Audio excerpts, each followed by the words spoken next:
The psychology of money, সম্পদের লোভ লালসা ত্যাগ করে সফলতা প্রশান্তি অর্জনের মনস্তাত্ত্বিক কৌশল। মর্গান হাউজেল রচিত বইটি বাংলায় অনুবাদ করেছে দীপেন্দু দ্বীপ। বইটির এই অংশে আজ পাঠ করছি, যখন সব বিশ্বাস করবেন।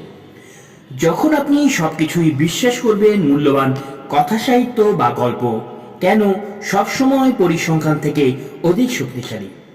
প্রত্যেকেরই স্মার্টফোন ব্যবহার করে 2009 সালের পর থেকে, যা 2007 সালে ছিল না। কম্পিউটার এখন সব অফিসেই পাওয়া যায়। সোলার এবং ফ্র্যাঙ্কিং প্রযুক্তি উন্নত হয়েছে। সোশ্যাল মিডিয়ায় ব্যবহার দ্রুত বৃদ্ধি পেয়েছে। কিন্তু বিখ্যাত লেখক গ্রাহাম তার উপসংহারে বলেন, 2009 সালেও আমেরিকার অর্থনীতি প্রায় একই রয়ে গেছে, সম্ভবত অতীতে আরো ভালো ছিল। তারপর তিনি বেকারত্বের হার দেখেন। তিনি হতবাক যে 2007 সালের তুলনায় 2009 সালে মার্কিন বেকারত্বের হার অনেক বেশি।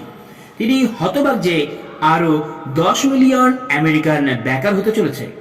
তিনি বিশ্বাস করতে পারেন না যখন তিনি জানতে পারেন যে স্টক মার্কেটের মূল্য গত 2 বছর আগে যা ছিল, বর্তমানে তার অর্ধেক কমে গেছে।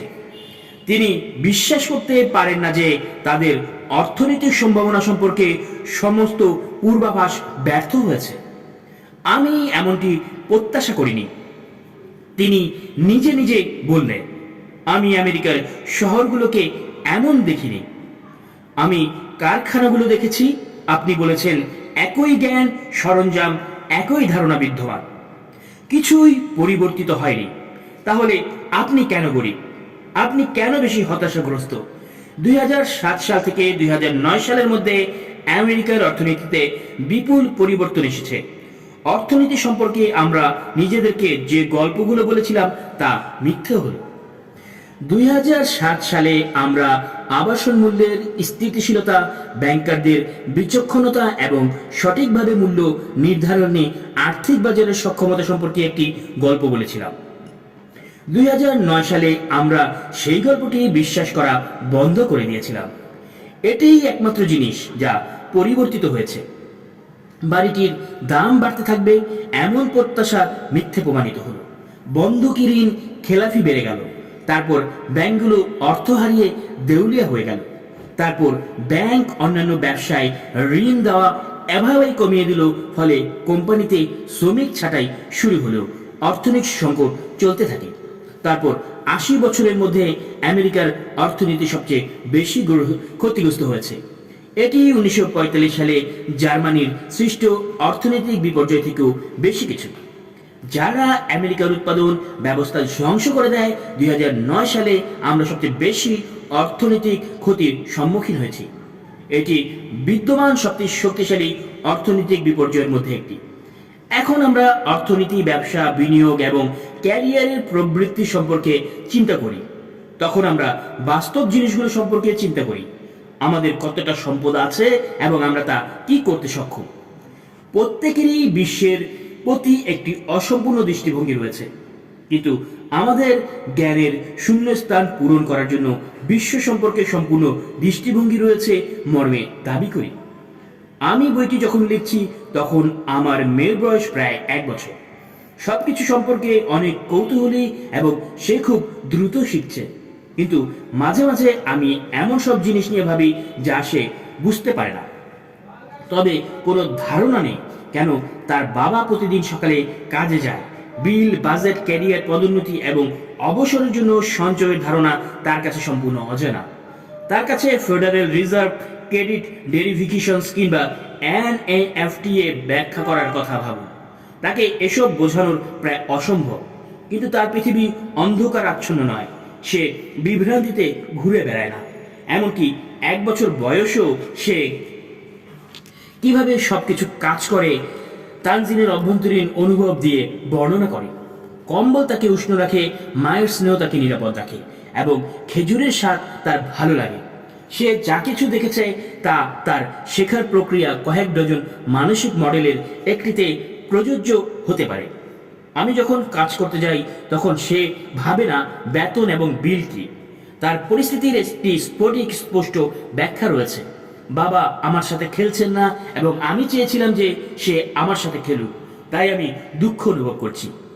যদিও সে খুব কম জানে, কিন্তু তার কম জানার বিষয়টি সে উপলব্ধি করে না, কারণ সে যে সামান্য কিছু জানে তার উপর ভিত্তি করে কি ঘটছে সে সম্পর্কে সে নিজেকে একটি সুসংগত গল্প বলে। আমরা সবাই আমাদের বয়স যাই হোক না কেন নির্বিশেষে একই জিনিস করি, ঠিক আমার মেয়ের মতো। আমি যা জানি না তা আমি জানি না, তাই আমার হাতে থাকা সীমিত মানসিক মডেলগুলোর মাধ্যমে বিশ্ব অর্থনীতিকে ব্যাখ্যা করার মতোই সংবেদনশীল। তার মতো আমি যা কিছু পেয়েছি তার মধ্যে আমি সবচেয়ে বেশি বোধগম্য কারণগুলোর সন্ধান করি। তার মতো আমার অনেক ধারণা ভুল হতে পারে, কারণ আমি যতটা ভাবি তার চেয়ে বেশি পৃথিবী যেভাবে কাজ করে সে সম্পর্কে আমি অনেক কম জানি। এটি চিরন্তন সত্য। ইতিহাস থেকে এই শিক্ষা নেই, এটি ইতিমধ্যে পৃথিবীতে ঘটে যাওয়া ঘটনাগুলোর পুনঃগণনা মাত্র। কিন্তু মিস্টার B.H. লিডেল হার্ড লিখেছেন, আমরা ইতিহাস থেকে শিখি না, কল্পনা এবং অন্তর্দৃষ্টির সাহায্য ছাড়া ব্যাখ্যা করা যায় না। প্রমাণের নিছক পরিমাণ এতই অপ্রতিরোধ্য যে নির্বাচন অনিবার্য। যেখানে নির্বাচন আছে সেখানে শিল্প আছে। যারা ইতিহাস পড়েন তারা এমন বিষয়গুলোর খোঁজ করেন যা তাদের কাছে সঠিক বলে মনে হয় এবং তারা তাদের ব্যক্তিগত মতামত নিশ্চিহ্ন করতে চায়। তারা ইতিহাস ভিত্তিক ঘটনার আনুগত্য করে। তারা যে কোনো বিষয়ে নিশ্চিত হওয়ার জন্য কিংবা কোনো ধারণাকে কাউন্টার করার উদ্দেশ্য নিয়ে বই পড়ে। তারা অসুবিধাজনক সত্যকে প্রতিরোধ করে, যেহেতু প্রত্যেকেই ফেরেশতাদের পাশে থাকতে চায়। ঠিক যেমন আমরা যুদ্ধ শুরু করি সব যুদ্ধ শেষ করার জন্য। ড্যানিয়েল কানম্যান একবার আমাকে সেই গল্পগুলো সম্পর্কে বললেন যা মানুষ অতীতকে বোঝানোর জন্য বলে থাকে। তিনি বলেছেন, পশ্চাৎ দৃষ্টি অতীত ব্যাখ্যা করার সক্ষমতা আমাদের এই বিভ্রম তৈরি করে যে বিশ্ব আমাদের বোধগম্য নয়। এটি আমাদের মধ্যে বিভ্রম তৈরি করে যে পৃথিবী অর্থবোধ এবং জটিল একটি গ্রহ। বেশিরভাগ মানুষ যখন তারা বুঝতে পারে না এমন কিছুর মুখোমুখি হয়, তখন তারা বুঝতে পারে না যে তারা এটি বুঝতে পারে না, কারণ তারা এমন একটি ব্যাখ্যা নিয়ে আসতে সক্ষম হয় যা তাদের নিজস্ব অনন্য দৃষ্টিভঙ্গি এবং বিশ্বের অভিজ্ঞতার উপর ভিত্তি করে বোঝা যায়। যদিও তাদের এমন অভিজ্ঞতা সীমিত হয়, আমরা সকলেই চাই যে আমরা যেই জটিল বিশ্বে বাস করি তা বোঝা সহজ হোক। তাই অন্ধ জ্ঞানের শূন্যস্থান পূরণ করতে আমরা নিজেদেরকে মিথ্যা গল্প বলি। এই গল্পগুলো আমাদেরকে আর্থিকভাবে যে অবস্থায় পরিণত করে তা আকর্ষণীয় এবং ভয়ঙ্কর উভয়ই হতে পারে। আমি যখন অর্থনৈতিক বিশ্ব কিভাবে কাজ করি সে বিষয়ে জ্ঞানের দিক থেকে অন্ধ হয়ে যাই, তখন আমি সম্পূর্ণরূপে ভুল বুঝতে পারি যে কেন স্টক মার্কেট এমন আচরণ করছে। স্টক মার্কেট এবং অর্থনীতির ভবিষ্যৎবাণী করার কারণগুলোর মধ্যে একটি কারণ হলো আমি বিশ্বের একমাত্র ব্যক্তি যিনি মনে করেন যে বিশ্ব আপনার মতো করে পরিচালিত হয়। আপনি যখন এমন কারণে সিদ্ধান্ত নেন যে কারণগুলো আমি বুঝতে পারি না, তখন আমি আপনাকে অন্ধভাবে এমন একটি সিদ্ধান্তে অনুসরণ করতে পারি আপনার পক্ষে সঠিক কিন্তু আমার জন্য বিপর্যয়। যেমনটি আমরা 16তম অধ্যায়ে দেখেছি কিভাবে অর্থনীতিতে সংকট তৈরি হয়। আপনি যে বিষয়ে জানেন না সে বিষয়ে শর্তে আসা মানে আপনি অন্ধ হয়ে চুক্তিতে সম্মত হবেন। ভিডিওটি ভালো লাগলে অবশ্যই লাইক, কমেন্টস এবং শেয়ার করবেন এবং আমাদের AR মোটিভেশন চ্যানেল